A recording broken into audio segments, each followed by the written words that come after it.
In a hut in a forest, all alone, on a pile of rot and crumbling bone, sits the witch of lore for moms and dads, who can't manage their daughters or their lads. She waits patiently as the call arrives, to take the children from their normal lives, into her realm of darkness where dead things roam, and all the creeping things call home.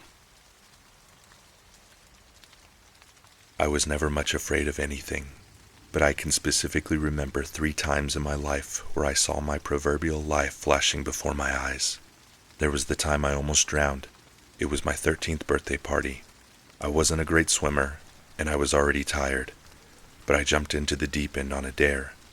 I don't remember much other than the desperate reaching for something to pull me back to safety, the bizarre urge to take a deep inhale knowing that that would spell my end, and the final moments of fading consciousness before waking up to a blurry vision of people standing around me as I stared up into the sun. Then there was the day I got my first car. I was 16, and I had just passed my driving test the week before. I picked up both of my friends, and we decided to cruise the city. Things were all well and good, but with all of the wisdom of 3 teenage minds, too much speed, and too little humility, I merged onto the highway going way too fast, swerved at the first set of brake lights I saw, and once again thought I was seeing my final moments staring down the headlights of an 18-wheeler heading straight for us. We were lucky that our continued momentum spun us into the median wall, and we didn't hit anything else. But I don't know that I've ever been as afraid as the moment I came face to face with the Blackthorn witch.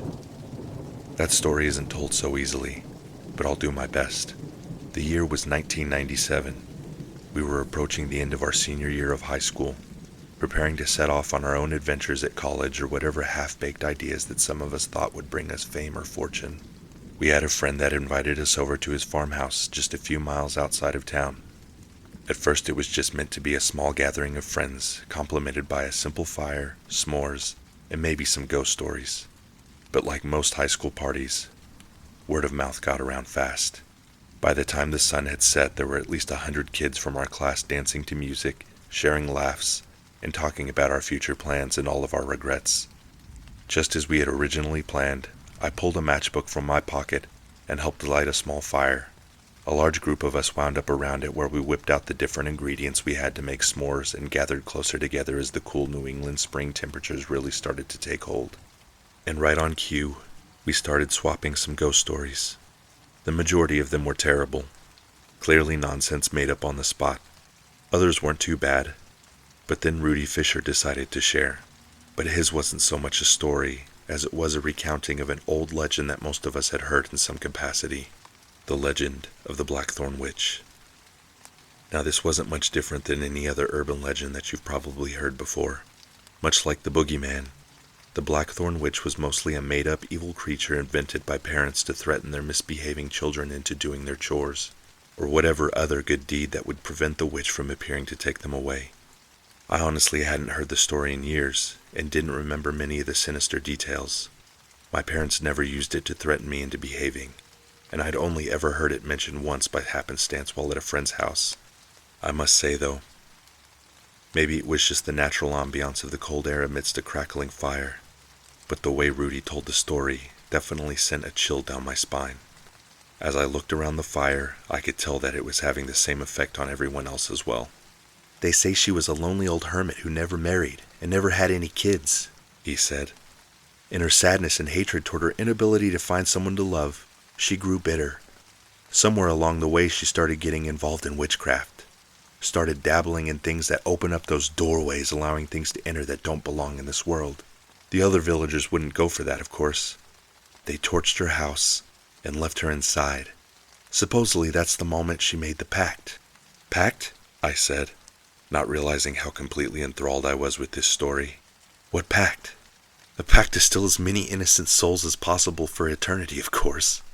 He laughed it off as if that was the standard answer for everything. "Okay, but..." And this is where I took a long pause, as I was almost certain of the answer that awaited me. "A pact with who?" Rudy stared me down through the crackling flames and the ethereal embers that floated aimlessly into the chill of the night. "Well, I guess that just depends on what you believe, and what kind of unsavory beings you believe in." The way he lingered on the word unsavory made my palms moisten. I got lost in the thoughts of all of the evil characters I'd ever read about in any book, seen in any horror movie, or heard about in Sunday school. These things weren't real, right? But something about this story, something about personifying something from beyond, well, that just made my own little world feel so much less safe. By the time I finally tuned back in, Rudy was already past that little detail. They say she wanders these woods at night, summoned by the calls of angry parents as they use her name to threaten their naughty children, Rudy said. They say she finds the houses in the middle of the night where a single light remains on. There she looks in the windows and finds those children and takes them away. We lived in a big city bordering a large and expansive forest. People going missing was not an uncommon thing, which fit the narrative and fed the legend. So where does this witch live, then? One of the girls in my class asked. A sly smile stretched across Rudy's face. He stretched his arm forward, extending a finger and pointing toward the Blackthorn woods behind us. Every head turned in unison to view the now ominous-looking army of trees that lay just behind us. The Blackthorn woods, obviously, he said, clearly enjoying that every single one of us was hanging on his every word. Yeah, but where? I said, completely unsure as to why I was entertaining this with anything other than the whimsical oohs and ahs of a child. Rudy shrugged as if he was just as curious as the rest of us. I don't know. It's just a story, guys, he said, laughing. But I've heard different things. My parents used to say she didn't live anywhere, that she just appeared when she was summoned by parents when their kids were being bad. Some nonsense like that. His indifference to the question was a huge relief to all of us listening, bringing most of us back into the present of a simple story told amongst friends. That was until Michelle Porter spoke. No, she lives in a dilapidated hut out in the middle of the woods. Didn't your parents tell you that? She said, equal parts incredulous and dumbfounded. No, Michelle, Rudy scoffed. It's just a story. There's no witch. It's just an old urban legend that's been passed on through the generations. I wouldn't even be surprised if the story I just told isn't way off from the original. No, I know that. She responded. But all legends come from somewhere, right? Haven't you ever been curious if there really is a hut out there somewhere? We all found ourselves exchanging a glance with whoever we met eyes with. The thought of some junked-out old shack nestled between a group of fallen and rotted trees didn't sound like something I'd ever wanted to stumble upon. My mind would go to the darkest of places and would invent the craziest of backstories all on its own. But now that I had an actual backstory for my mind to run with, let's just say I was not in favor of wandering the woods this late at night. But as had been my luck so far, it didn't take long for somebody else to leap at the idea. Let's go for it, some other senior kid said. Almost instantaneously there was a group of responses to the proposal, mostly in agreement. And without even a moment to hear any opinions to the contrary, somebody was grabbing a bucket of water to douse the fire, and the large group of us headed into the ominous mouth of the forest. I grabbed up my matches and put them back into my pocket before grabbing my friends by the arm. What if we just hang back, guys? I said, just short of pleading to my friends. This sounds boring, and there's nothing to find out there anyway. Both of them guffawed at me as they pulled me by the arms to catch us up to the rest of the group. Come on, man, don't be such a baby, Troy said. Yeah, Mike said. Besides, if there's nothing out there to find, then there's nothing to worry about, right? They pulled my arms as we disappeared beneath the dewy leaves, and any and all light faded away behind us. Soon the bumping music from the loudspeakers was nothing more than a low thrum in the distance. Not much longer past that, all there was to hear was the giggles and laughter from the large group talking as we paraded carelessly through the forest. By this time I was becoming less worried about finding a hut or some crusty old witch popping out at us from behind some tree as I was about the potential of us getting lost out here for hours. Luckily, we'd kept a straight path for the most part, which I hoped we would stick to. I stuck close to my friends who seemed just as excited and interested in the search as the rest of the group. I looked down to my watch to see how long we'd been gone. It was then that I realized that we were going on a full hour since we'd left the farmhouse. An hour straight ahead meant at least an hour back, and that was if we hadn't already gotten lost by this point. I spoke up to voice my concern and also suggest we head back. Guys, I don't think we should keep... Before I could even finish my sentence, I was interrupted by the delighted shriek of one of the girls in the group. I didn't know I could feel such a heavy weight in my stomach, and I definitely didn't know this was just the beginning. Guys, look at this. I think I found something. The crisp forest air and the soft pattering drizzle that nipped at my ears still clouded anything ahead of my vision. I reluctantly continued to follow my friends in the sound of the girl's voice. What I saw next left me in a myriad of emotions which included interest, shock, and of course, utter terror. Just like Michelle had mentioned earlier, nestled deep within Blackthorn Woods was a dilapidated, charred, and eerie mess of wood beams and rotting shingles that lightly glistened as the frosty rain lay atop its presence. The large group of kids rushed toward it, speaking louder as they went in various directions to investigate. I remained toward the edge of the small grove, wondering why it was that this story seemed to be affecting me so badly, affecting me in a way that very clearly didn't seem to have any kind of influence on any of the others that were there. I had no interest in getting any closer, and I had no intention of going inside. I waited by the edge of the trees, hoping that everyone would get their fill of excitement so we could leave when I was suddenly shoved forward by my friends. "We're not going to let you chicken out on us," Troy said. I quickly found every muscle and bone in my body fighting to stay in place, stiffening as they yanked me forward toward the hut. I thought to yell, to tell them to back off and let me stay back and just wait patiently as everybody else got their rush of adrenaline, or whatever it was that they were seeking by being out here in the cold in the middle of the night. But I stayed quiet. Perhaps it was pride, or just not wanting to embarrass myself. Or maybe there was a part of me that was just as interested in seeing if there was any truth to this old urban legend. Almost as quickly as they'd grabbed my arms, my body began to loosen. My desire to yell to give me space dissipated. I was willingly walking with them. The fog had begun to thicken, and while I could hear the excited yells and giggles from the group, it was hard to tell who was who and where everybody was. I tried to keep up with my friends, but with the excitement of the situation and the ever-thickening fog, it wasn't long before I'd lost them. I didn't worry too much about it.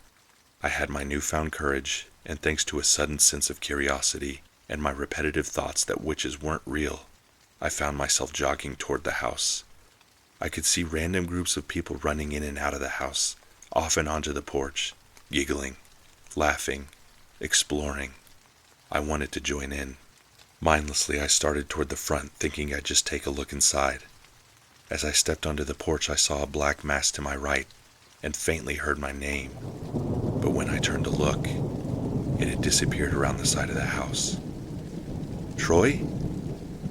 Mike?" I called, thinking that it vaguely sounded like one of them. I stared for a moment at the spot, waiting for one of them to pop their head around the corner and wave me forward. Neither of them ever came. I felt a subtle nervous flutter in the pit of my stomach, but just like a lot of other bad decisions this night, I ignored it and walked around the corner, expecting to find one of my friends, or at least someone I knew waiting for me there. But again, there was nothing there. I called out again, pausing to listen for some kind of response, but nothing came.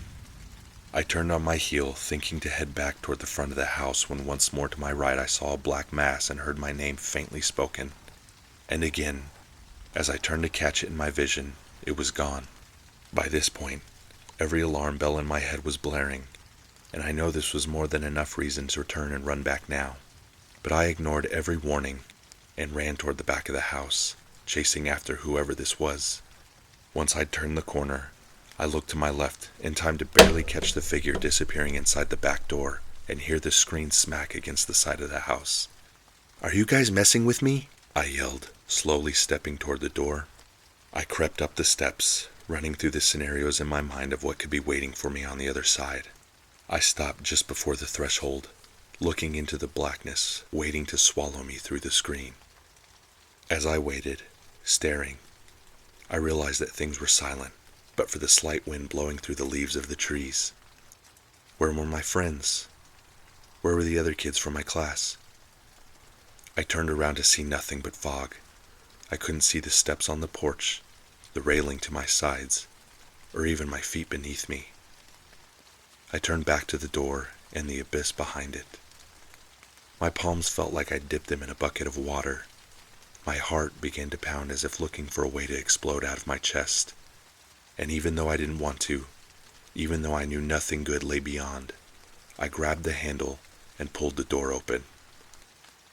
You know those stories about people standing in a place and feeling like like the air changed, like something was different. Well, there really aren't words to explain it. The moment I stepped over the threshold, it felt like stepping into a soulless place. The air was heavy, dark, and anything good that I knew waited at the door. I began to hyperventilate, to panic. I heard rustling, like footsteps, to one corner. My eyes shot toward the sound, but in the pure darkness I couldn't see anything. "Hello?" I said with no lack of fear in my quivering voice. My eyes shot to the other side of the hut, but again I couldn't see anything. I turned to run back out the door, but it was gone. Pure terror gripped me. I began to shuffle, falling to the floor, and feeling around, looking for a wall, a table, anything to help me reorient myself and get out of this nightmare. I made little progress, becoming more and more terrified as mice or spiders, or any of the other creeping things that dwell in the dark places ran across my hands. My eyes began to well with tears as the sheer helpless desperation was beginning to take its toll. And just when it felt like I couldn't be more afraid, when I felt the air completely leave my lungs, in the corner, maybe a dozen or so feet away, I heard a long, low cackle. "Hello?" I called again, my voice an untenable mess of terror. Nothing returned my call. As I crawled helplessly along the floor, doing everything I could to block out the awful sounds of the cackling and the creaking of the floorboards beneath someone's feet, I cried in desperation, whimpering like a child lost in the middle of nowhere. And just in that moment, when I was ready to give in to the darkness, a ray of hope finally struck me. It was a thought, a memory of putting the matchbook in my pocket earlier. I pulled it from my pocket and struck one, the flame creating a small ring of light on the floor around me. Of course, now I could see all of the terrible things that lay there. The filth, the disgusting infestation of roaches and rat droppings that littered the dilapidated home. I turned to what I thought was a faint pinprick of moonlight coming from a hallway. I moved quickly for it, but lost it once the match burned down.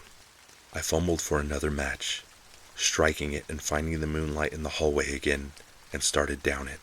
My hands became shakier as I reached for the matchbook again, now facing fears that I would run out far too soon. I could hear the cackling coming from somewhere in the distance, seemingly coming closer with each strike of a match. But no matter how much closer I felt like I was getting to the end of the hallway, that tiny, faint light never seemed to get any closer. I reached for the book again and pulled what I knew was the final match. I'd need to strike it, find the light, and run. I struck it and held it in front of me, looking for the light. I screamed in terror as I found it. Illuminated in front of me was a face, a grotesque mess of scabs and scars. It smiled at me, its teeth pointed and blackened in a rotted frame of peeling and torn lips. Its hair, a matted, stringy mess which looked like an oily black combination of seaweed and straw. What I thought was a faint ray of moonlight through a fogged window was the glistening of the black, empty eyes now boring into my soul. It was the Blackthorn witch. I froze in terror, holding the tiny flame between our faces, complete silence enveloping us. She barked out a cackle, her heinous breath making my eyes water as I fell to my back and immediately scrambled to get to my feet. And like a beacon in the middle of the ocean, there it was. The door had suddenly appeared again. Without even thinking for a second longer, I burst through it and ran as fast as I could. I didn't care in which direction or where I wound up.